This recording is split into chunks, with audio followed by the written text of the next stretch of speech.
हरे Krishna. Shrimad Bhagavatam canto 10 chapter 45 Krishna द्वारा अपने गुरु पुत्र की रक्षा। सुखदेव गोस्वामी ने कहा, यह जानकर कि उनके माता पिता उनके दिव्य ऐश्वर्य से अवगत हो चुके हैं, भगवान ने यह सोचा कि ऐसा नहीं होने देना चाहिए। अतः उन्होंने अपने भक्तों को मोहने वाली अपनी योग माया का विस्तार किया। सातवतों में महानतम भगवान कृष्ण अपने बड़े भाई सहित अपने माता पिता के पास पहुँचे। वे उन्हें विनय पूर्वक शीश झुकाकर और आदर पूर्वक हे माते तथा हे पिताश्री संबोधित करके प्रसन्न करते हुए इस प्रकार बोले। भगवान कृष्ण ने कहा, हे पिताश्री, हम दो पुत्रों के कारण आप तथा माता देवकी सदैव चिंताग्रस्त रहते रहे और कभी भी हमारे बाल्यकाल, पौगंड तथा किशोर अवस्थाओं का आनंद भोग नहीं पाए। भाग्य द्वारा वंचित हम दोनों न तो आपके साथ रह पाए, न ही अधिकांश बालकों को उनके माता पिता के घर में मिलने वाले लाड़ प्यार के सुख को हम भोग सके। मनुष्य अपने शरीर से जीवन के सारे लक्ष्य प्राप्त कर सकता है और उसके माता पिता ही हैं जो इस शरीर को जन्म देते हैं और उसका पोषण करते हैं। अतः कोई भी मात्र प्राणी 100 वर्ष के पूरे जीवन काल तक उनकी सेवा करके भी मात्र पितृ ऋण से उऋण नहीं हो सकता। जो पुत्र समर्थ होते हुए भी अपने माता पिता को अपने शारीरिक साधन तथा संपत्ति दिलाने में विफल रहता है, उसे मृत्यु के बाद अपना ही मांस खाने के लिए बाध्य होना पड़ता है। जो व्यक्ति समर्थ होकर भी अपने बूढ़े माता पिता, साध्वी पत्नी, छोटे पुत्र या गुरु का भरण पोषण करने से चूकता है या किसी ब्राह्मण या शरण में आए हुए की उपेक्षा करता है, वह जीवित होते हुए भी मरा हुआ माना जाता है। इस तरह हमने इतने सारे दिन आपका समुचित सम्मान करने में असमर्थ होने के कारण व्यर्थ में ही गवा दिए, क्योंकि हमारे मन सदैव कंस के भय से विचलित थे। हे पिता तथा माता, आप हम दोनों को अपनी सेवा न कर पाने के लिए क्षमा कर दें। हम स्वतंत्र नहीं थे और क्रूर कंस द्वारा अत्यधिक त्रस्त कर दिए गए थे। सुखदेव गोस्वामी ने कहा, इस प्रकार ब्रह्मांड के परमात्मा एवं अपनी अंतरंगा भ्रामक शक्ति से मनुष्य रूप में प्रकट होने वाले भगवान हरि के वचनों से मोहित होकर उनके माता पिता ने हर्षपूर्वक उन्हें अपनी गोद में उठाकर उनका आलिंगन किया। भगवान के ऊपर अश्रुओं की धारा डुलकाते हुए स्नेह की रस्सी से बंधे हुए माता पिता बोल ना पाए। हे राजन, वे भाव विभोर थे और उनके गले अश्रुओं से अवरुद्ध हो चले थे। अपने माता पिता को इस तरह सांत्वना देकर तथा देवकी पुत्र के रूप में प्रकट हुए भगवान ने अपने नाना उग्रसेन को यदुओं का राजा बना दिया। भगवान ने उनसे कहा, हे महाराज, हम आपकी प्रजा हैं, अतः आप हमें आदेश दें। दरअसल ययाति के शाप के कारण कोई भी यदुवंशी राजा राज सिंहासन पर नहीं बैठ सकता। चूँकि मैं आपके निजी सेवक के रूप में आपके पार्षदों के बीच उपस्थित हूँ, अतः सारे देवता तथा अन्य प्रतिष्ठित व्यक्ति आपको अभिवादन करने के लिए सिर झुकाए हुए आएंगे, तो फिर मनुष्यों के शासकों के लिए क्या कहा जाए।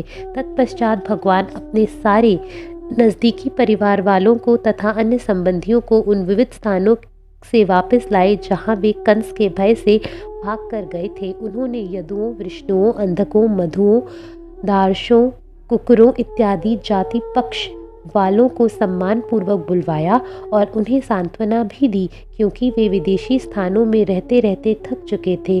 तत्पश्चात ब्रह्मांड के सृष्टा भगवान कृष्ण ने उन्हें उनके अपने घरों में फिर से बसाया और बहुमूल्य भेंटों से उनका सत्कार किया। इन वंशों के लोगों ने भगवान कृष्ण तथा संकर्षण की बाहुओं का संरक्षण पाकर यह अनुभव किया कि उनकी सारी इच्छाएं पूरी हो गईं। इस तरह वे अपने परिवारों के साथ अपने घरों में रहते हुए पूर्ण सुख का भोग करने लगे। कृष्ण तथा बलराम की उपस्थिति से अब उन्हें सांसारिक ज्वर नहीं सताता था। ये प्रेमी भक्त प्रतिदिन मुकुंद के कमल सदृश नित्य प्रफुल्लित मुख को देख सकते थे, जो सुंदर, दयामय, मंद हास युक्त चितवनों से विभूषित था। था। यहाँ तक कि उस नगरी के अत्यंत वृद्ध जन भी शक्ति तथा ओत से पूर्ण युवा लगने लगे, क्योंकि वे अपनी आंखों से निरंतर भगवान मुकुंद के कमल मुख का अमृत पान करते थे। तत्पश्चात हे महान राजा परीक्षित, देवकी पुत्र भगवान कृष्ण भगवान बलराम के साथ नंद महाराज के पास पहुँचे। दोनों विभुओं ने उनका आलिंगन किया और उनसे इस प्रकार बोले।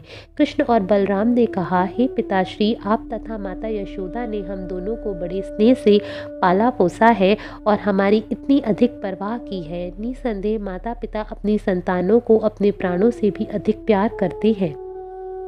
वे ही असली माता पिता हैं जो पालन पोषण और देख रेख करने में असमर्थ संबंधियों द्वारा परित्यक्त बालकों की देखभाल अपने ही पुत्रों की तरह करते हैं।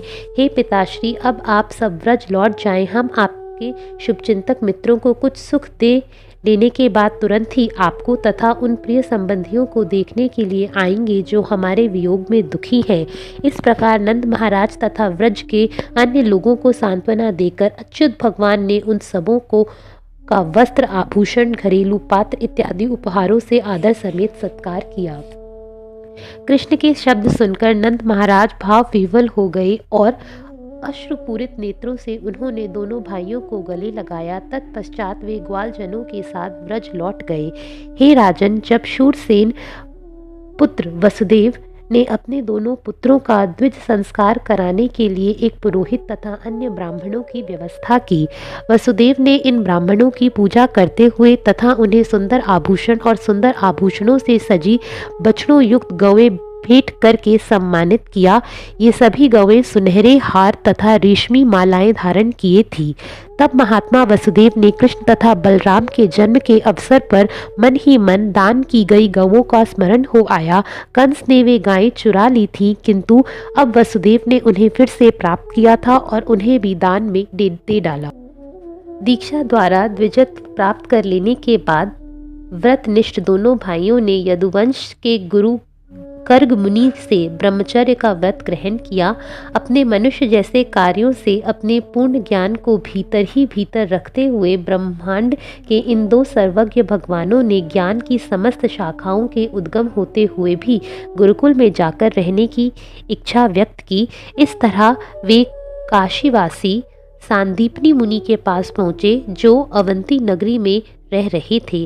सांदीपनी इन दोनों आत्मसंयमी शिष्यों के प्रति बहुत ही उच्च विचार रखते थे, जिन्हें उन्होंने अकस्मात प्राप्त किया था। दोनों ने गुरु की साक्षात भगवान जैसी ही भक्ति पूर्वक सेवा करते हुए अन्यों के समक्ष अनन्य उदाहरण प्रस्तुत किया कि किस तरह आध्यात्मिक गुरु की पूजा की जाती है।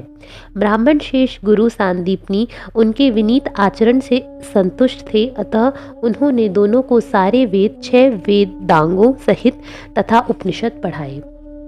उन्होंने दोनों को रहस्यों सहित धनुर्वेद की शिक्षा दी। साथ ही मानक विधि ग्रंथ, तर्क या दर्शन विषयक वाद विवाद की विधियां और राजनीति शास्त्र के 6 वेदों की भी शिक्षा दी।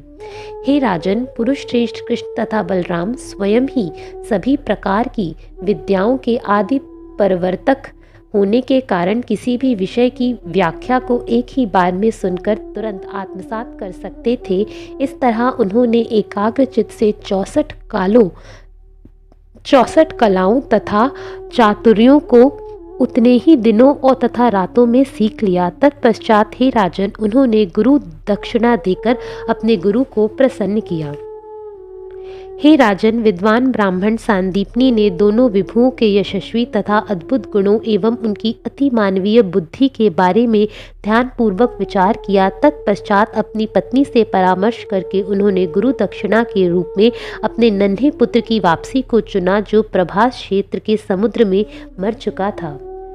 आसीम पराक्रम वाले दोनों महारथियों ने उत्तर दिया, बहुत अच्छा, और तुरंत ही अपने रथ पर सवार होकर प्रभास के लिए रवाना हो गए।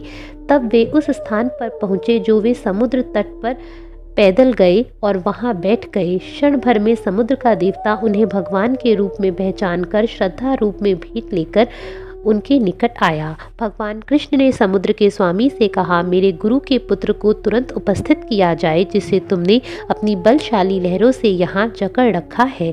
समुद्र ने उत्तर दिया, हे भगवान कृष्ण, उसका हरण मैंने नहीं अपितु दिति के वंशज पंचजन नामक एक दैत्य ने किया है, जो शंख के रूप में जल में विचरण करता रहता है। सागर ने कहा, निसंदेह उसी दैत्य ने उस बालक को चुरा लिया है। यह सुनकर भगवान कृष्ण समुद्र में घुस गए, 5 जन को ढूंढ लिया और उसको मार डाला, किंतु भगवान को उस दैत्य के पेट के भीतर वह बालक नहीं मिला। भगवान जनार्दन ने वह शंख ले लिया जो उस दैत्य के शरीर के चारों ओर उगा हुआ था और रथ पर वापस चले गए। इसके पश्चात वे यमराज की प्रिय राजधानी संयमनी गए। भगवान बलराम के साथ वहां पहुंचकर उन्होंने तेजी से अपना शंख बजाया और उस गूंजती हुई आवाज को सुनते हुए बद्ध जीवों को नियंत्रण में रखने वाला यमराज वहां पहुंचा। यमराज ने दोनों विभुओं की अत्यंत भक्ति पूर्वक पूजा की और तब प्रत्येक हृदय में वास करने वाले भगवान कृष्ण ने कहा, हे भगवान विष्णु, मैं आपके लिए तथा भगवान बलराम के लिए जो सामान्य मनुष्यों की भूमिका अदा कर रहे हैं, क्या करूं? भगवान ने कहा, अपने विगत कर्म बंधन का भोग करने से मेरे गुरु का पुत्र आपके पास यहाँ लाया गया है। हे महान राजा, मेरे आदेश का पालन करो और अविलंब उस बालक को मेरे पास ले आओ। यमराज ने कहा, जो आज्ञा, और गुरुपुत्र को सामने ला दिया। तत्पश्चात यदुओं में श्रेष्ठ उन दोनों ने उस बालक को लाकर अपने गुरु को भेंट करते हुए उनसे कहा, कृपया दूसरा वर मांगिए। गुरु ने कहा, मेरे प्रिय बालकों, तुम दोनों ने अपने गुरु को दक्षिणा देने के शिष्य दायित्व को पूरा कर लिया है। निसंदेह तुम जैसे शिष्यों से गुरु को और क्या इच्छाएं हो सकती हैं।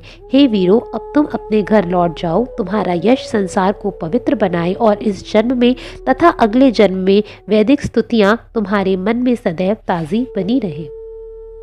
इस तरह अपने गुरु से विदा होने की अनुमति पाकर दोनों भाई अपने रथ पर बैठे अपनी नगरी लौट आए। यह रथ वायु की तेजी से चल रहा था और बादल की तरह गूंज रहा था। सारे नागरिक जिन्होंने अनेक दिनों से कृष्ण तथा बलराम को नहीं देखा था, उन्हें देखकर परम प्रसन्न हुए। लोगों को वैसा ही लगा जिस तरह धन खोए हुओं को उसका धन वापस मिल जाए। हरे कृष्ण।